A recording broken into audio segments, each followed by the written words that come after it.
Arthur the Red. Once there was a young rat named Arthur who could never make up his mind. Whenever his friends asked him if he would like to go out with them, he would only answer, "I don't know." He wouldn't say yes or no either. He would always shirk making a choice.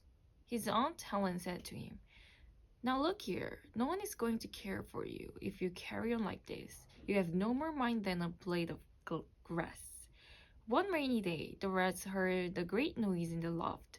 The pine rafters were all rotten, so that the barn was rather unsafe. At last, the joist gave way and fell to the ground. The walls shook, and all the rats' hair stood on end with fear and horror. "This won't do," said the captain. "I'll send our scouts to search for a new home." Within 5 hours, the 10 scouts came back and said, "We found a stone house where there is room and board for us all. There is a kindly horse named Nellie, a cow, a calf, and a garden with an elm tree." The rats crawled out of their little houses and stood on the floor in a long line. Just then the old saw Arthur. "Stop," he ordered coarsely. "You're coming, of course." "I'm not certain," said Arthur, undaunted. "The roof may not come down yet." "Well," said the angry old rat, "we can't wait for you to join us. Right about face. March." Arthur stood and watched them hurry away. "I think I will go tomorrow," he calmly said to himself. "But then again, I don't know. It's too nice to snug here." That night there was a big crash. In the morning, some men with some boys and girls rode up and looked at the barn. One of them moved a board, and he saw a young rat, quite dead, half in and half out of his hole. Thus the shirker got his due.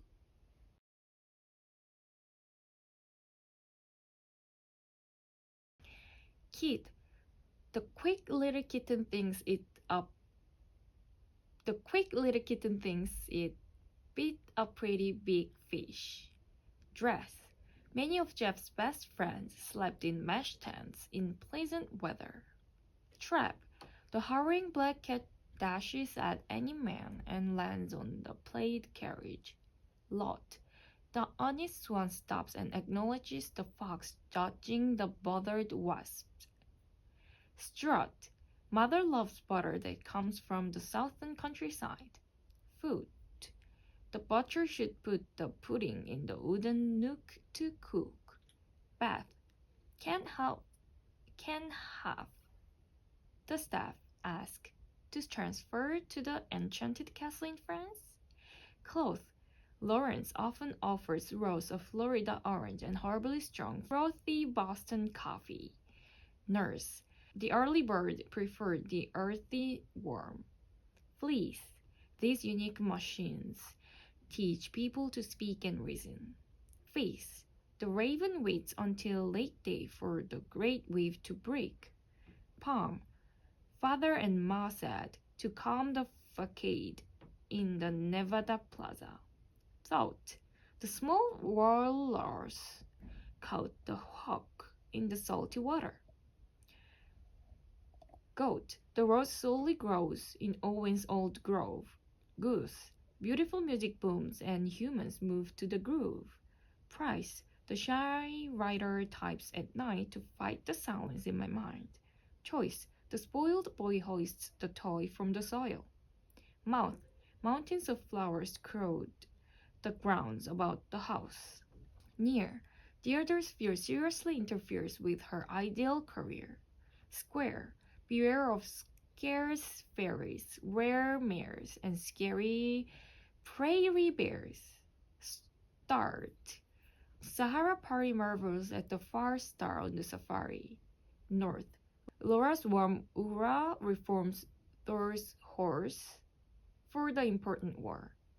Fourth. The adorable boar snores hoarsely and notoriously hoards imported pork. Cure. The tourist endures rural tours of Europe and procures gourmet bourbon. Happy. The coffee, salami, spaghetti, and macaroni are ready. Letter. Sugar covers the tiger's whiskers. Comma. Birthplace and Cinderella Saga is a drama. Major players are Richard, River, and Harry are running around the treacherous river. L. Linda and Ali pull belly muscles, laughing laboriously. And G. The singing mockingbird is singing on the ring and dings the awning. Th. The thespians gather and breathe 3 authentic breaths together. H. Harry and Hilary happily harvest heaps of herbs behind the beehive. Yod. The cute, dutiful blue cuckoo resumes cooing suitable tunes enthusiastically. W. Will and Drew whistle when the wind blows between the whimsical weeping willows. In. Miss Fanning is walking and hiking in Wyoming. S. Susie lives in her sister's house on Easy Street with her Siamese cats and Siberian Husky dogs.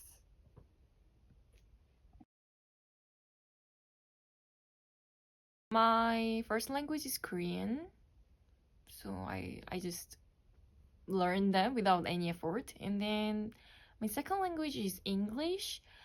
I learned them when I first came to Vietnam. I went to international school there. So yeah, before I went to international school, I didn't even know how to write alphabets correctly, even though I'm 13 years old.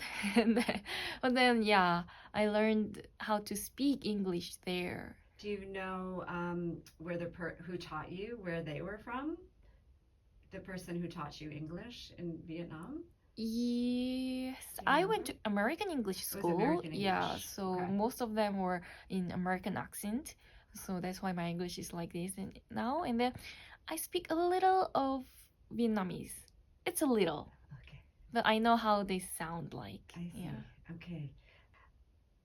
Do people know where you're from in Korea by how you speak? Yes. When I just say hello in Korea, some people notice that, like usually older people like in their 40s or 50s, because they know the dialects well from their like life experience. So like, but then I'm sad that my dialects are getting weak since I live in Seoul right now, and then I don't have a lot of friends from same like region. So yeah, my dialects are getting weak. So nowadays, not a lot of people catch it like in once at once. But as I speak, they catch it. Yeah. I see. Yeah. When you're in Seoul, are you actively trying to have a Seoul accent, or is it just They just happening? it's just happening. Just Yeah, I don't want to, happening. but it is happening. Okay, Yeah. okay. What do you think about your voice? Oh, my voice. Actually, I think I have a great voice to teach someone because my voice is big and clear, and I don't find it hard to speak in front of someone or speak loudly so that people can understand me. Yeah, I find it fun, and then I think it suits my voice. Yeah. I think I have a talent or something because yeah, I don't find it hard to speak loudly. Yeah. Do you sound like the rest of your family? Yes. Sometimes I get goosebumps because my sister's voice is exactly same as mine. Yeah. Or what would you tell somebody it was like growing up in Busan? Oh, Busan. I love my hometown, Busan. It has sea, ocean, and it has some nice sashimi, which is hue in Korean, but then people doesn't know. So yeah, I call it even though it's Japanese. Yeah, raw fish. Yeah. I love it. And then Busan is a good country to live in for like short term, but then as a long term, there are not many good opportunity for jobs. Yeah, that's why people choose to leave and then go to Seoul because they don't have any occupations available. But yeah, so I felt sorry. I feel sorry for like those people because I know they love their hometown, but then they must leave to earn money. If you would just describe the Busan, am I saying right, accent and maybe how it differs from Seoul, could you say that to me in English and then maybe answer in Korean? Mm-hmm. Like Okay. what would some of the sounds be? Maybe you could do a word and So, Busan's dialect is mostly known for their like high and low accents. Like there are fluctuations in the accents. So like Seoul has no accents. Like so it sounds like very calm and very soft. So when Seoul people heard Busan people talking, they they misunderstand that we are fighting actually. Even though we're just talking to each other, we have like loud sounds and then those high and low pitches.